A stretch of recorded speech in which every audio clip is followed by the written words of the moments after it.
Salut, la Pragma-Team. Alors on se retrouve aujourd'hui sur une vidéo terrain et je voudrais aborder trois sujets. Le premier, ça va être les derniers semis de la saison et pourquoi on les fait à cette saison-là. La seconde, ça va être les dernières cultures qu'il y a en place et les fins de culture et comment ça se gère et pourquoi elles sont faites et pourquoi elles sont gérées de cette façon. Et la dernière, si tu as une micro-ferme, elle va t'intéresser. C'est l'assolement, parce que oui, quand tu arrives en hiver, tu as plus de temps pour travailler sur l'informatique. Et qu'est-ce que tu fais? Tu fais l'assolement. Alors pour ceux qui ne savent pas ce que c'est que l'assolement, c'est le placement de tes futures cultures pour la saison qui arrive. Et quand tu as une micro-ferme, il y a certaines difficultés. Donc ça, on en parlera en fin de vidéo. Donc pour les derniers semis, comme tu peux voir ici, là, ce sont donc des plates-bandes qui ont été travaillées, tu vois, tac, tac, tac, t'en as 4. T'en as 4, elles ont été travaillées pour semer quoi? Pour semer de la fève. Pourquoi on sème la fève à cette époque? Eh bien, ça va, et pas avant et pas après. Tu as environ de début novembre jusqu'à mi-novembre pour les semer. Le but, c'est qu'elles ne soient pas trop hautes, arriver décembre, janvier, quand elles vont subir les premiers gels. Ce qui va arriver, c'est que si tu les sèmes avant, genre en septembre, octobre, elles vont grandir. Premier gel va arriver. Toute la tige va être fragilisée et elles vont casser. Alors que si tu les sèmes à cette époque-là, elles vont faire 15-20 cm. Elles résisteront très bien. Alors, le but ici, c'est de pouvoir récolter la première série de fèves en avril-mai. D'accord? Alors que la seconde série de fèves sera semée en février. Tu comprends bien qu'elle ne va pas fournir en avril-mai, mais plutôt mai-juin. Donc, c'est pour gagner en précocité qu'on fait ça. Ici, tu vois qu'il y a une bouteille de gaz là-bas. Tac. Ça sert à cramer les derniers résidus de plantation, enfin d'herbes qui essaieraient de regermer. Alors c'est pas cramer, carbonisé, hein, c'est juste donner un coup de chaud par-dessus. Il n'y a aucun risque pour la vie du sol. C'est vraiment juste faire le choc thermique. Ensuite, ce que je vous disais, la deuxième chose que je voulais vous parler, c'est les dernières cultures qui sont en place et pourquoi, et surtout les vieilles cultures et leur fin de vie et comment on les gère et pourquoi. Et surtout pourquoi elles sont encore en place, pourquoi c'est pas bâché, pourquoi c'est pas occulté. Alors ici tu vois qu'il y a des poireaux. Les poireaux tout simplement c'est fait pour vendre. Hop là, ah tiens je glisse. C'est fait pour vendre. Mais moi ce que je voulais te parler plutôt, c'est ce que tu peux voir là-bas. Là-bas ce sont des radis d'hiver. Donc tu vois qu'ils sont encore en place. Et les radis d'hiver, qu'est-ce qu'ils permettent? On va aller les voir. Ils permettent de faire un couvert végétal tout en permettant d'avoir de quoi fournir nos étals. Et donc de maintenir et le sol et la vie du sol parce qu'il y a de la racine. Et de maintenir une occultation par leur feuillage. C'est ce qu'on appelle le fameux couvert végétal. Le couvert végétal, je le rappelle, ce n'est pas forcément de la paille. C'est surtout du végétaux. Et comme tu peux le voir, donc là on y arrive, tu vois qu'on a nos radis d'hiver et il y a très peu de mauvaises herbes. Pourquoi il y a très peu de mauvaises herbes? Parce que le radis a cette faculté de pousser très vite et donc d'occulter rapidement le sol et donc d'éviter la repousse de mauvaises herbes, d'adventices, hein. Tu joues sur les mots autant que tu veux si ça t'amuse. Et donc ça permet de garder un sol couvert, un sol avec des légumes dedans et un sol occulté qui sera prêt à l'emploi pour la saison prochaine. On va parler des vieilles cultures. Donc là tu vas me dire, oh, mon Dieu ce bordel. Donc là tu vois c'est mes vieilles cultures de haricots, tu vois qu'elles sont encore sur place. Comme j'ai mes vieilles cultures, hop là-bas, d'aubergines et de poivrons. Alors pourquoi je les laisse sur place et pourquoi j'ai pas fauché et occulté? Eh bien tout simplement, alors tu vois, hein, c'est vraiment de la toc, c'est vraiment du haricot, hein. Je déconne pas. Hein. Alors pourquoi je fais ça? Eh bien, les bactéries du sol. Si je bâche, ta bactérie, elle est bien gentille, elle est là, mais elle n'a pas de quoi se nourrir. Les bactéries du sol se développent le mieux autour des racines. Plus encore avec le haricot qui développe, lui, des sacs des sacs de réserve d'azote. Hein. C'est des petits nodules comme ça, donc de réserve d'azote. Donc ça, je vais le laisser tout l'hiver. Hein. Mon haricot, il va mourir tranquillement. Là-bas, pareil. Mes aubergines, mes poivrons vont mourir tranquillement, tout en gardant cette racine dans le sol, donc en maintenant le sol et en maintenant l'activité biologique qu'il y a autour de ces racines. Vers de terre, bactéries, comment tu appelles ça, les petits... Oh, j'ai perdu le nom. Les trucs qui se mettent en boule, là, j'ai perdu le nom. Ça m'arrive, c'est la vieillesse. Les petits trucs gris qui se mettent en boule, là, c'est des crustacés mais au jardin, enfin je sais plus. Et donc je disais oui, donc tout ça, ça va se dégrader au fur et à mesure et nourrir mon sol, tout en gardant mon sol par la racine. Et arrivé au printemps, je vais passer un coup de débroussailleuse là-dedans et je vais remélanger toute cette matière organique avec mon sol. Alors tu vas me dire, oh, mais attends, tu es en train de me dire que tu laisses ça en automne pour maintenir ton sol, machin et tout, pour la vie du sol, etc. Et tu es en train de me dire que tu vas travailler ton sol et donc le massacrer. Mais en fait, non, je ne le massacre pas. C'est ça que vous ne comprenez pas, c'est que vous avez un biais de vous dire que mécanique égale massacre. Je ne te dis pas que je vais faire un labour. Je te dis que je vais faire un mélange en surface. Tu vois, je vais pas à 50 cm de profondeur. Je travaille sur les 10-20 premiers centimètres du sol. Et donc cette matière organique qui est donc comme ça sur le sol, ben, elle va être mélangée avec le reste, ce qui va permettre d'augmenter mon taux de matière organique dans le sol.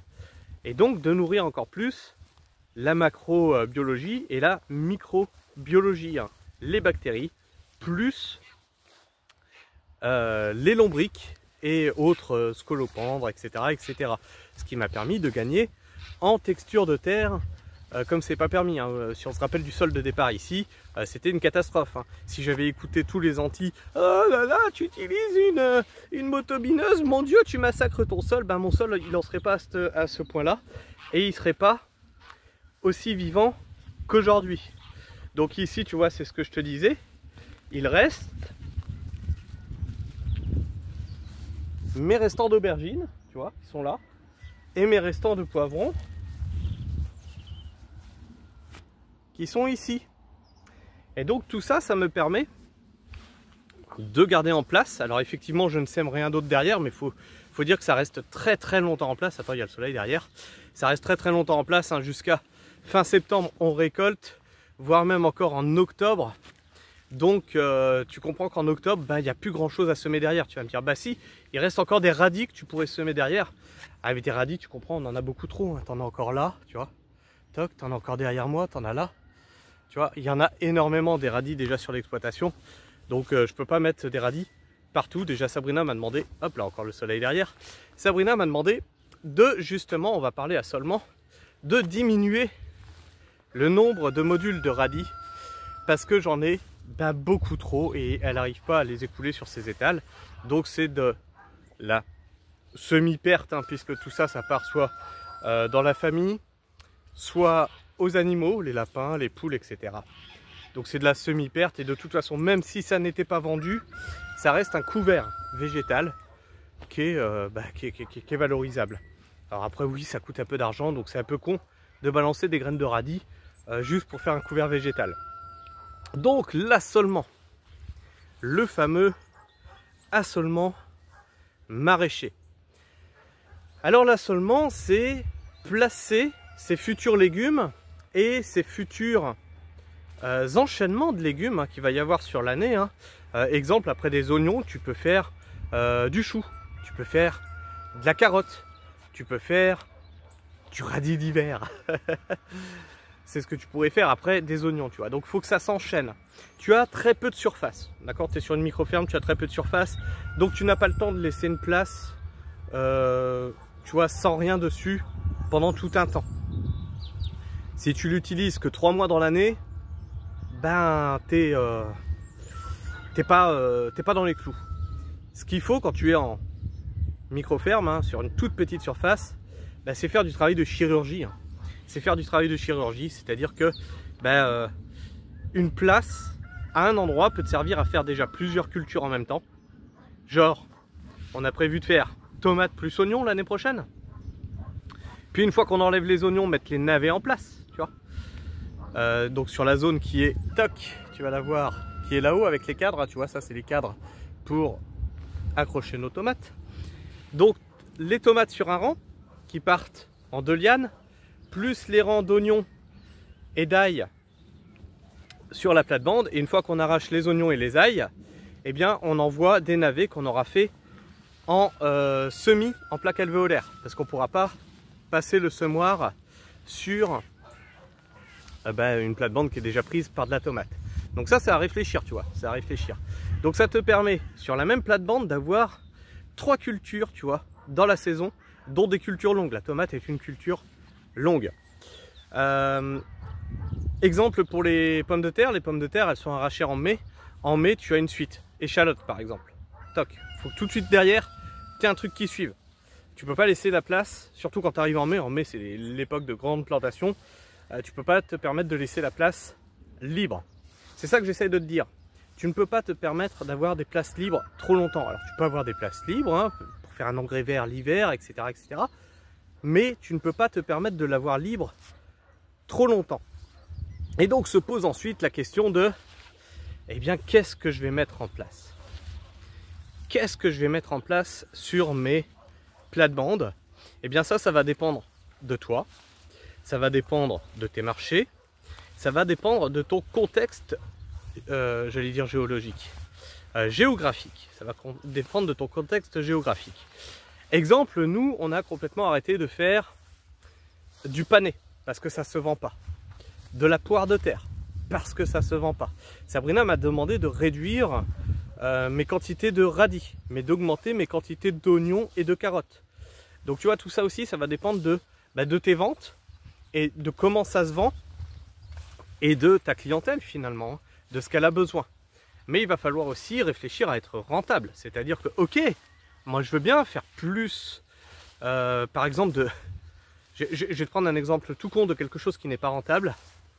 Moi je veux bien faire plus de patates de conservation, ce qu'on ne fait pas. On n'en fait pas, on fait de la patate primeur mais pas de conservation. Sauf que la patate de conservation, ça se vend très peu cher, ça prend énormément de place, et ça prend énormément de place longtemps.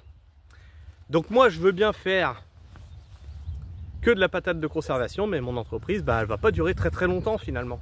Parce que déjà j'aurai qu'un légume, pour en avoir en quantité suffisante. Tu comprends bien que sur 6000 m², si tu veux avoir de la quantité, il va falloir faire toute la surface. Donc j'aurai qu'un légume qui, me prend du temps, me prend de la place, et en plus m'oblige à des travaux lourds comme le butage, etc., etc. Et ça se vend peu cher parce que énormément de concurrence, de supermarchés, etc. derrière. Donc si tu la vends 1,50 €, 2 € le kilo, tu es le roi du pétrole. Hein. Donc je peux pas faire de la patate de conservation, sauf si j'avais un peu plus grand, et par exemple si j'avais 1 hectare de plus, tu vois, et si j'avais de l'outillage plus spécialisé.